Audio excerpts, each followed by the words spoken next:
어, 왕이 없는 시대라는 제목으로 우리 함께 말씀 나누기를 원합니다.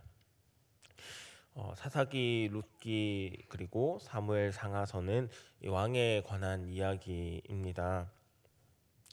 어, 사사기가 이 왕이 없는 시대, 그리고 룻기가 왕을 준비하는 시대, 그리고 이 사무엘 상하가 새 왕의 이야기를 얘기합니다. 어, 사사기는 여호수아의 죽음으로 시작하기에 시작 연대는 대략 주전 1390년 정도가 됩니다. 그리고 사사들의 통치 기간은 약 410년 정도가 되겠습니다.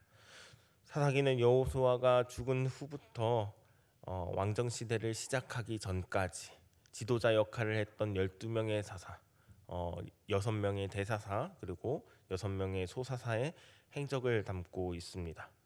사사들의 중심으로 이 행적을 구도를 보면 1장은 사사가 아직 세워지지 않았을 때, 2장에서부터 16장은 사사들의 도움으로 난관을 헤쳐나가던 때, 그리고 17장에서부터 21장의 사건들은 사사들의 한계를 보여줍니다. 일부 토라의 중요 포인트가 공간과 장소의 이동이었다면 2부 역사서에서는 이제 각 책의 핵심과 흐름을 담은 주제가 이 포인트입니다. 사사기의 주제는 안식에서 혼돈으로였습니다. 사사기는 하나님이 주신 땅에서 안식을 누리던 이스라엘이 어떻게 해서 샬롬을 잃어버리고 혼돈에 빠진 이유가 무엇인지를 보여줍니다. 오늘 말씀 사사기 21장 25절은 그 답을 주고 있습니다.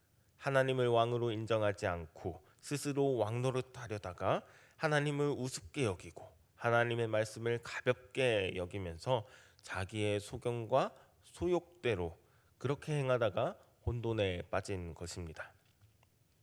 사사기는 자기 소견에 옳은 대로 행하던 시대입니다. 영적, 도덕적, 사회적 측면에서 어둠과 혼란이 매우 깊었습니다.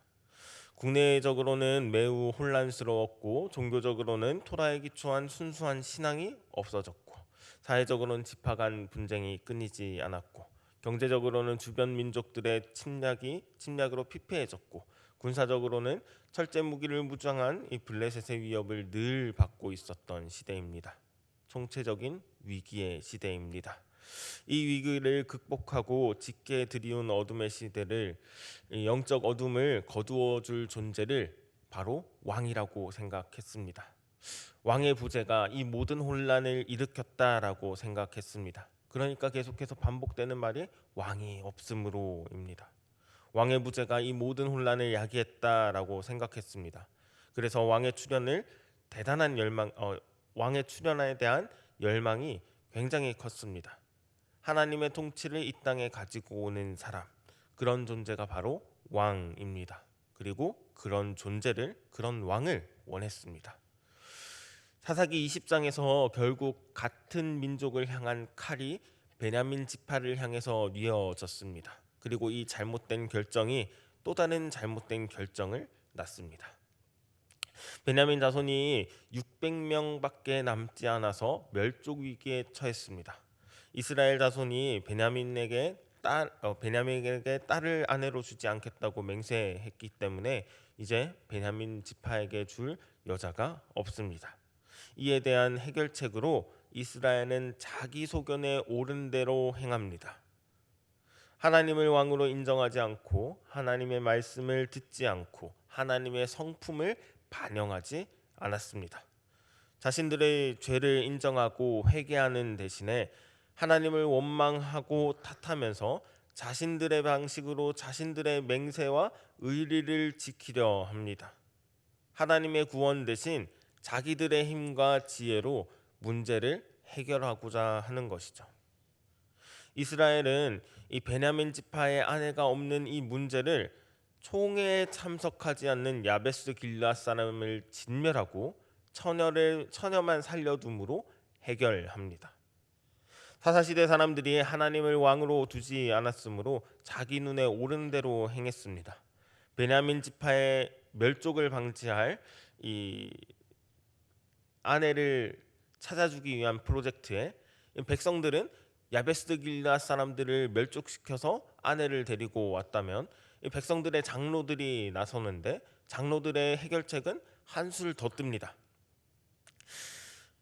필요한 수의 여자를 얻기 위해서 장로들은 실로의 딸들을 납치하라고 명령합니다.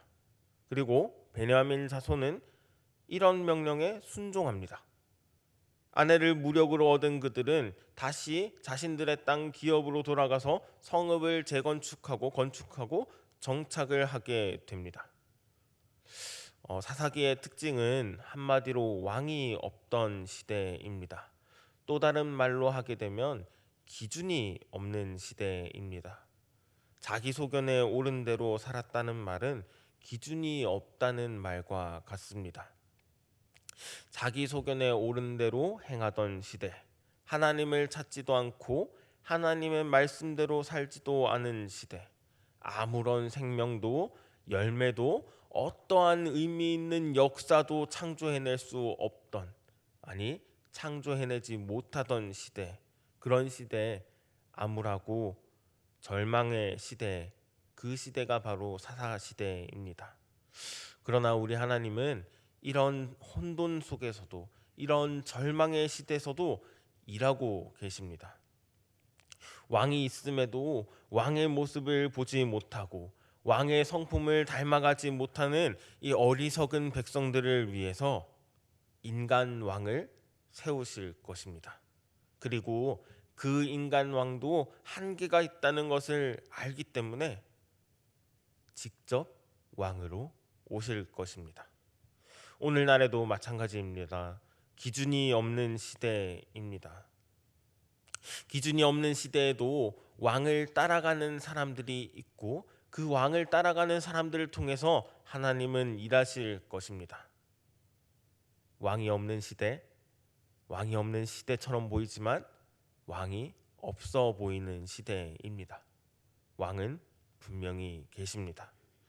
하나님을 따라가는 보아스를 통해 텅 빈 사사 시대도 강성한 다윗의 나라로 바꾸시듯이 오늘도 예수님을 따라가는 우리 성서중부교회 성도님들을 통해서 가정과 직장과 성서지역, 대구, 대한민국 하나님의 나라가 임하길 기도합니다. 기도하겠습니다.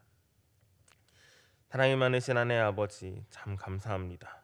왕이 없는 시대입니다. 그러나 왕이 없어 보이는 시대임을 고백합니다. 진정한 왕이 이 땅에서 일하고 계심을 신뢰합니다. 내 한계를 넘어 보이지 않는 곳에서 주님은 지금도 일하고 역사하고 계심을 믿습니다. 주님이 왕이 없어 보이시는 이 시대를 끝내고 재림하실 것까지 믿음으로 고백합니다. 아버지의 모습을 바라보며 아버지의 말씀을 듣고 아버지의 성품을 닮아가길 원합니다. 주님, 오늘도 시대의 흐름에 휩쓸리지 않고 한 걸음 한 걸음 주님을 따라갈 수 있도록 힘과 능력을 부어 주시옵소서. 예수 그리스도의 이름으로 기도드리옵나이다. 아멘.